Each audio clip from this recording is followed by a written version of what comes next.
not called carry. But that's because they tax things differently than they tax other people. Right. We're good here. In the United States, if you have a good Jewish accountant, you don't pay taxes anyway. It depends if everything's on the books. Well, everything has to be on the books. Not if you have your own business. Then you're not Jewish.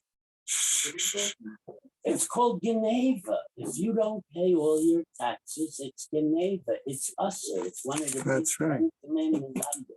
Okay, ladies and gentlemen, we want to start with our learning sponsors and get to the today's Gemara. Okay. Okay. Year learning sponsorships, a year of learning, many friends of Stephen Vigdor, B'zecha Nishmat Simcha Melech B'Meir Leib Halevi, friends of Marcy Kurtz in memory of her great niece Leah Bracha, Isaac and Evelyn Blachor in memory of his sister Chaya Rachel Bas Isser, friends of Leonie Meiselman, Leah Sabra Bas Chanoch Zundel. Have a month of learning by Charlie Gelfenstein in memory of his mother Dacia Gidl Bas Meir Halevi and his father Meir Ben Yaakov.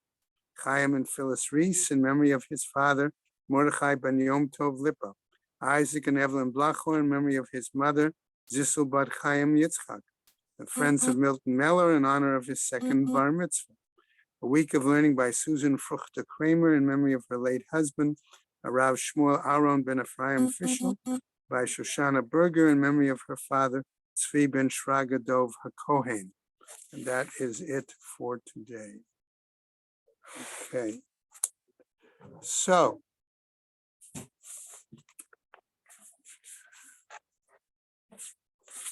I don't have a thread. we stopped yesterday on Kaf Zion Amud Beis at the Mishnah. Okay. And I did a short introduction that indicated that the part of the emphasis of this Mishnah is to give us an example of other kinds of vows, of other kinds of nadarim, where the individual is trying to protect property from unlawful seizure. Okay. Now, under what circumstances that may be is what the shot of the Gemara has to be brought out. Okay, because the Mishnah is going to give us 3 examples of individuals, and then as we go into the Gemara on Kafchet, which is today's Gemara, okay, we will actually see some discussion of this as well. Okay, Harvey, you on? Okay, right? Okay, so let's look at the Mishnah and we'll start.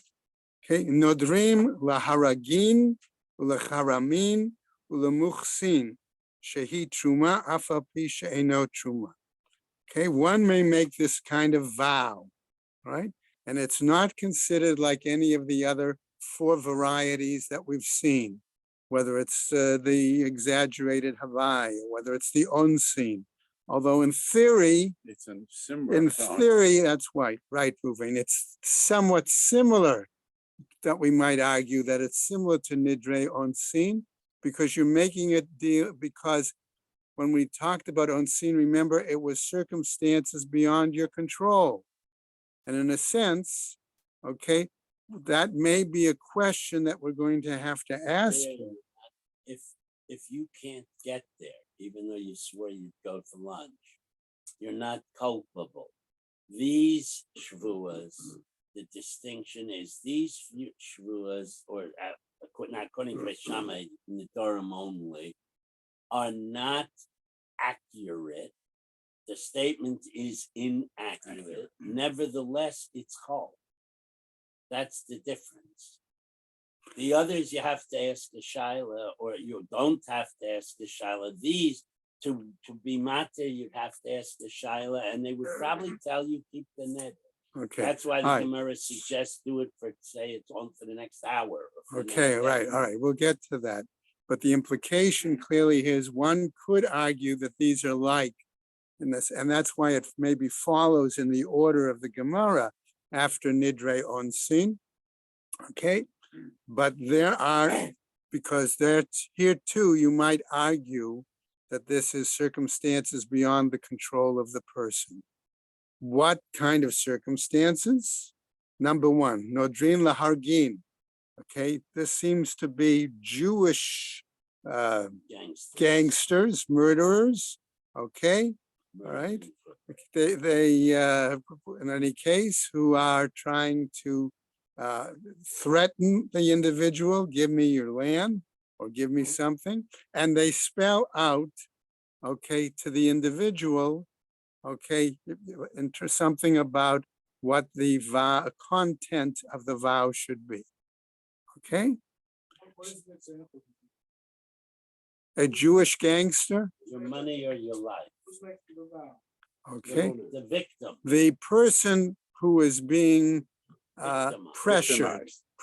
victimized. Vow does he make? We're going to see in the Gemara in just a second. We're going to see. The second case, the Charamin. This is plunderers. Okay, again, we might call them robbers instead of murderers. Okay, here again, they may be Jewish, they may not be Jewish. The death threat does not seem to be implied with this kind of example. Okay, the third example is mochsin, which is tax collectors. Okay, Art Scroll has an extensive note, correct historically, okay, that reflects the fact that in the time of Chazal, okay, it was, you lived at the leisure of the royal authority, okay, and the royal authority would then could have sold the rights, RIGHTS, to collect taxes to a certain person. Okay, assuming that the case, okay, then if if we all live in Podolia and Reuven bought from the Duke of Podolia the right to collect taxes, what is he going to do? He has a couple of options. Option number one, option number one is simply to charge everybody what he has to pay the Duke. But he's not going to do that. Reuven's a smart guy. He wants to make a little money on his own. So he's going to either charge above the amount that the Duke expects him to pay, or he's going to play favorites. And he's going to go to his buddy Michael and say, you know what? I'm going to charge you a little less. He says, but Rabbi Green, who lives in an executive, okay, I'm going to charge you more. Okay, so on and so forth. Okay, and that's another option, right? Okay, so the implication is, are there self-appointed tax collectors? That's another kind. Or are these tax collectors who have the, I'm going to use in quotes, the imprimatur of the authority? Zev's not here today, Jacob, so why don't you, okay, all right, and then go on, all right? So those are the examples of the three kinds of situations, right, that you could claim, all right, that this is truma.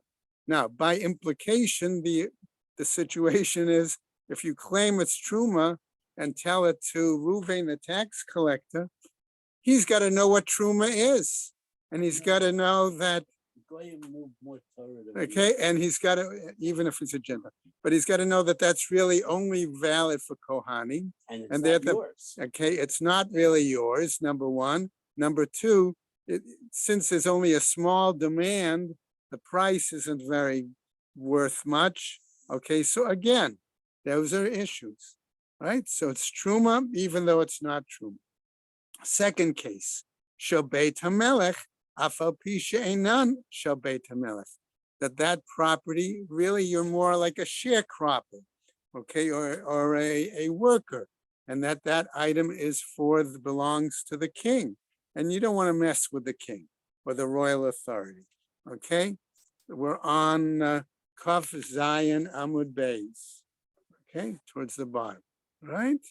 And Beit Shammai Amrim Bechol Nodrin Chutz Mishvua. According to Beit Shammai, you can use a neder, but you don't take a shvua on this. All right? Beit Hillel Omrim Af Mishvua. And Beit Hillel says, no, may also use the language of a shvua. Okay? And remember, we talked the other day about how one was applicable to an object, one applicable to the person. Beit Shammai Omrim. So now under the question of duress. Lo yiftach lo beneder. Ubeit Hillel Omrim af yiftach lo. Okay? In other words, according to Beit Shammai, you don't initiate this vow with a shavua, but you limit it to the specific demand of the contents of I'll call him the plunderer, the robber, the murderer, etc., etc. And the Gemara is going to give us an example of this shortly. Okay. Beit Shammai Omrim again, B'meshahu Madiro. You say it limited to, as I said, the specific demand or content that the individual suggests you vow. Beit Hillel Omrim, Af b'mashe eino madiro. You can volunteer other additional aspects as well. Okay? Ketzad, how is that to be the case? Amrulo, they said to him, in other words, the bad guys, exactly, said to this, right? Yeah, right? And more, konem ishti nehaneti li. Make a vow such that you refrain from any benefit towards your wife. Va'amar, konam ishti ubanai nehanin li. Make a vow that there'll be no benefit by my wife or my children. Okay, so in other words, what happens? Okay, he was told. So here's the example that Beit Shammai and Beit Hillel are trying to clarify. Okay, he was told by the bad guys, make a vow based on the relationship with your wife.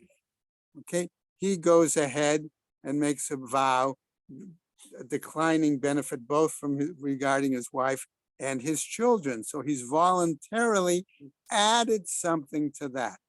Beit Shammai would therefore say, what? That is not acceptable.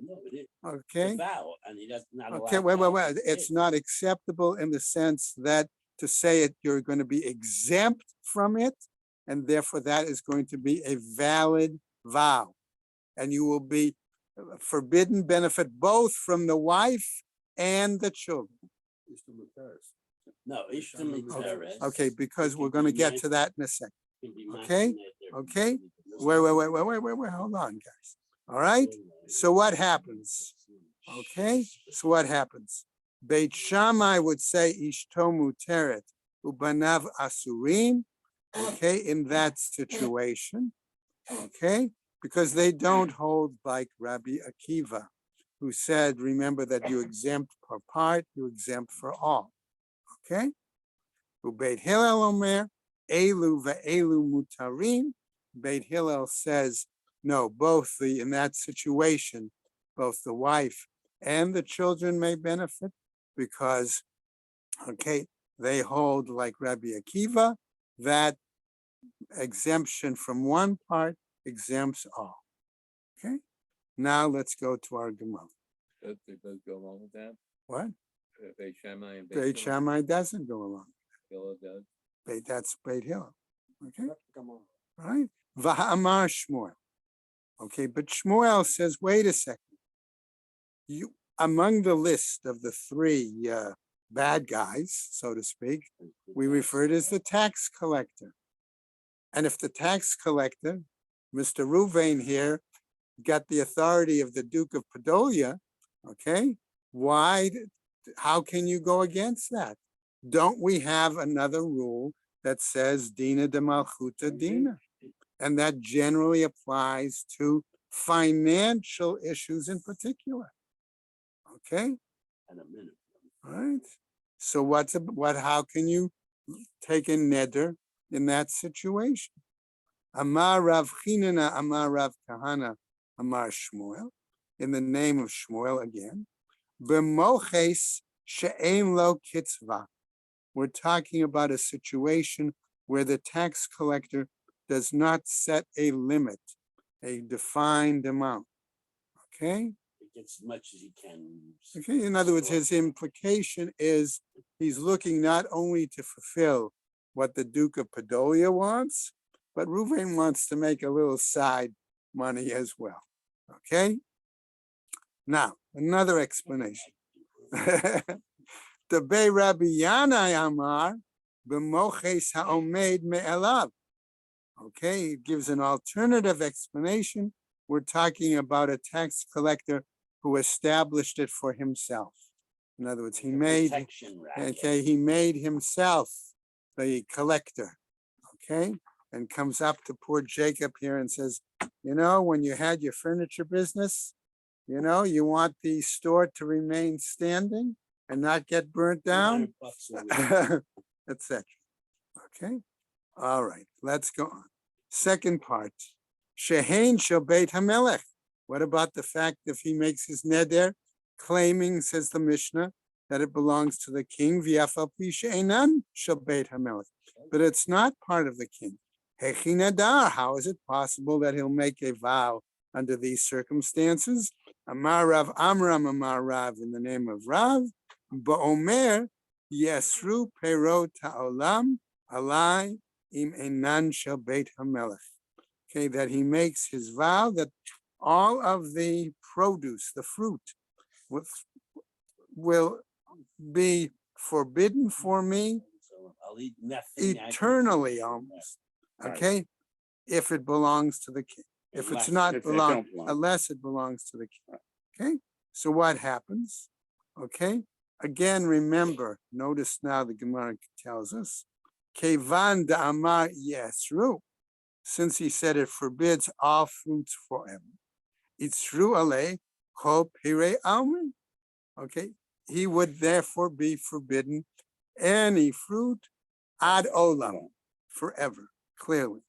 Ba'omer hayom, and therefore, okay, in this situation, we're suggesting he limited the time scope. Okay, okay, he says it in his heart, but may not say it orally, verbally. Okay, Ida Amar Hayom. Okay, if he says it, okay, today, Lo Mikabel Mine Mochas, it's possible then that the tax collector won't accept it from him. Because he knows He's basically trying to get out of it. All right. Be'omer belibo hayom umotzi b'sfatav stam, but he says in his heart, okay, today, but he does not utter it specifically out loud. He says it's going to be us. All right. Stam. it's going to be us just for the limited time. Right. He doesn't. That's mention his it. That's intent. stam. His His intent. intent is for a yom. Right.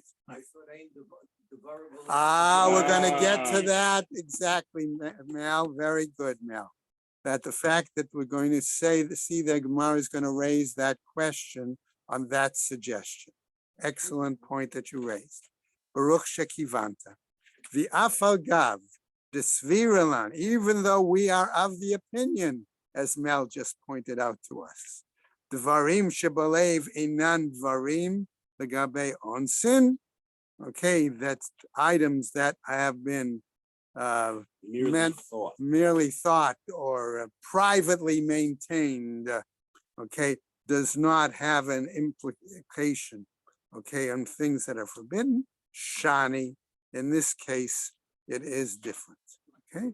That's why we said, remember, we could consider this situation somewhat similar Yeah, to but you'll Nidre notice that Onsin.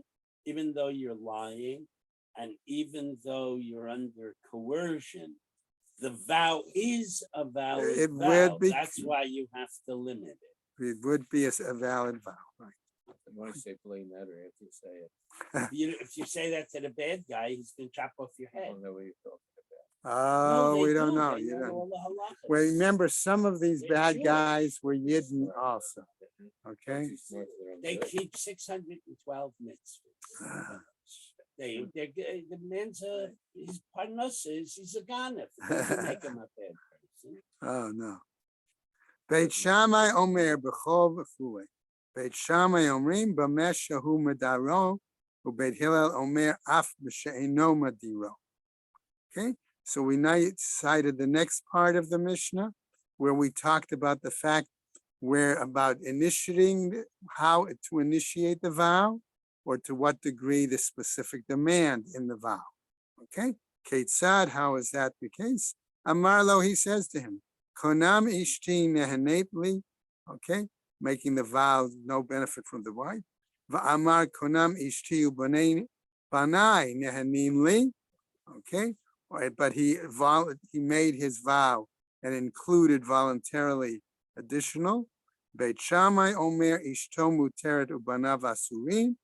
According to Beit Shammai, the wife is permitted, but the vow is still valid regarding the children, as I referred to earlier.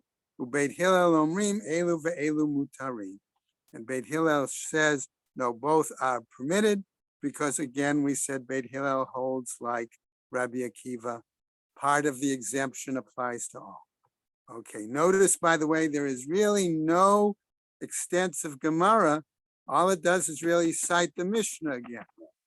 There's no real Gemara on this particular part of the Mishnah. So we go on. Amar Rav Huna.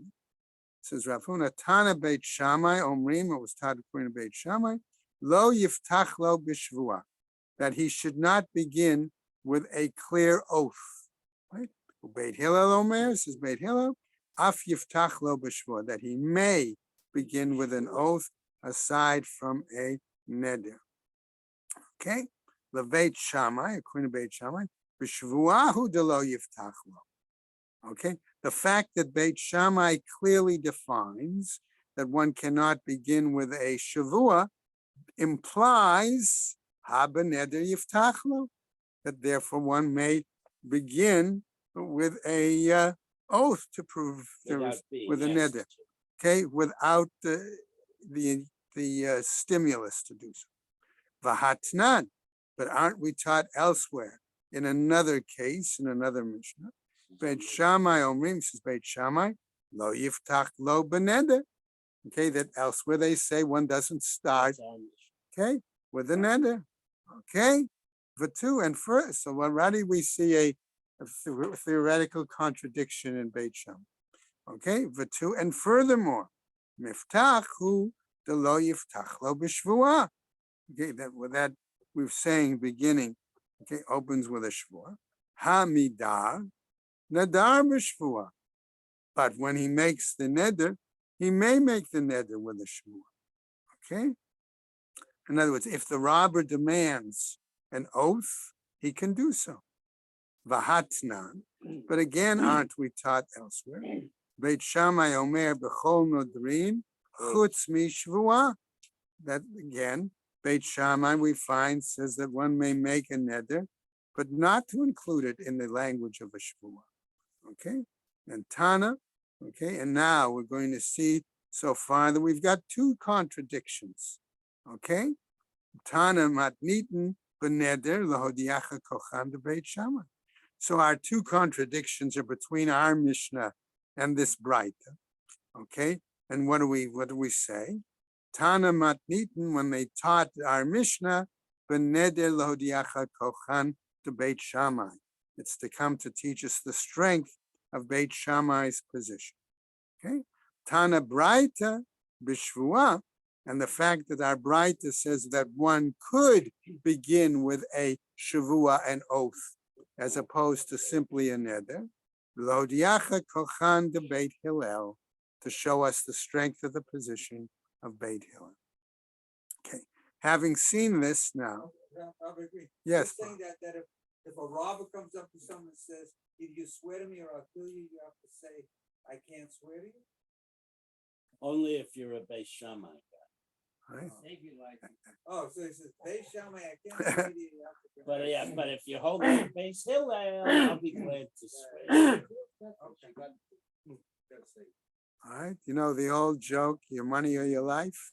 I need my money for my old age. Jack Benny. Right. Okay, what happens? Let's go on. All of now, we go on. Let's finish up this part of the sugya.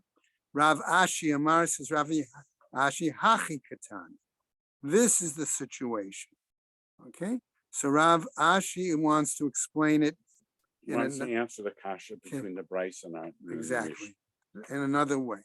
Okay, so he's going to give an alternative, right? Right. Beit Shammai Omrim Ein She'ela Bishvua. No, we're going to say that there is no necessity, No ability. okay? No ability. It's Well, you do not impossible to petition a not- sage under the Because the circumstances, shvua is irrevocable. okay? With, if one were to use a shua. Beit Hillel Omrim Yesh She'ela Bishvua. You can. And Rav Ashi is saying no, that with regards to a shvua, you may petition the sage to get out of it, whereas Beit Shammai was saying you could petition the sage for the neder, but you not can't for for the shvua. And that And ends that that. explains their argument. Right. That's a different approach. Okay, let's go on to our new Mishnah. All right. All right. The new Mishnah, as we go on, okay, we'll see where we want to stop. Right? Okay. I want to, okay. I'm going to suggest as we'll go through the Mishnah, and then the Gemara is going to start with again, a linguistic question about the text of the Mishnah and the method in which the Mishnah was presented. Okay, so we often find that that's the case. We deal with the text before it deals with the content, the language, and then the content. Okay, so here's our Mishnah, right? The following. Hanei netiota elu korban. Okay, the person has made their neder that these saplings are designated as consecrated as hekdesh.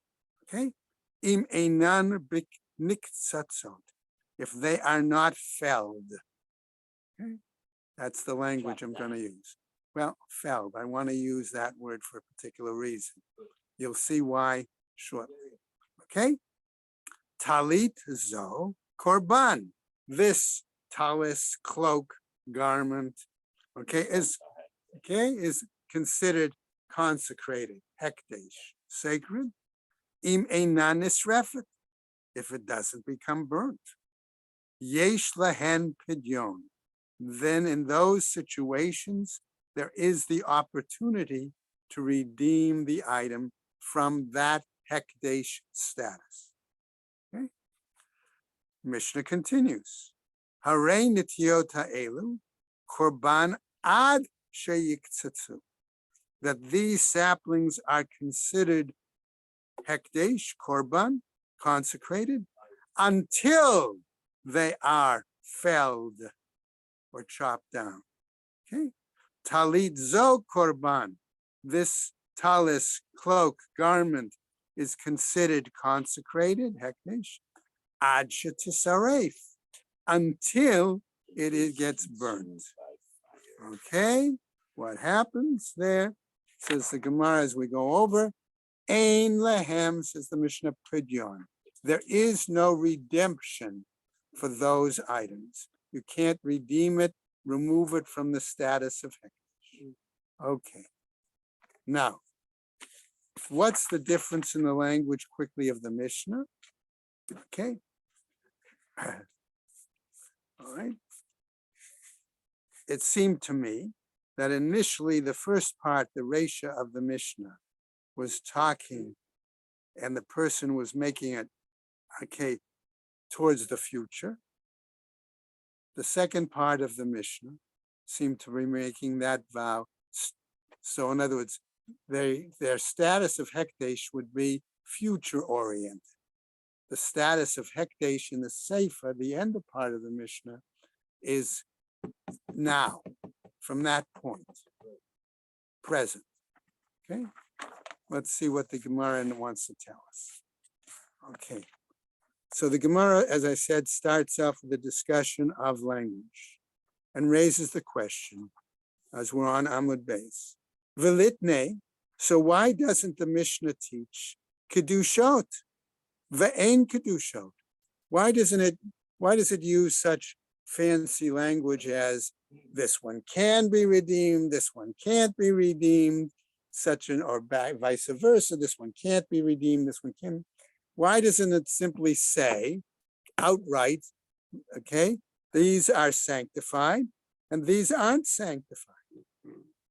So the Gemara's answer, Ide debai lemitna seif, since it was necessary that it wanted to teach us the end part of the Mishnah, ein lahem pidyon, that in that situation, when the consecration is made in the present, therefore, ein lahem pidyon, and teaches us that they do not have the option of redemption. Tananami, Resha, it also taught the earlier part of our Mishnah, Yesh lahen pidyon. They do have redemption. So in other words, basically a linguistic or stylistic answer. Okay. So the Gemara now continues regarding our saplings. Heichi nadar, how is it possible that he made his vow? Amar amemar, says a memar, ba'omer im einan niktatzot hayom.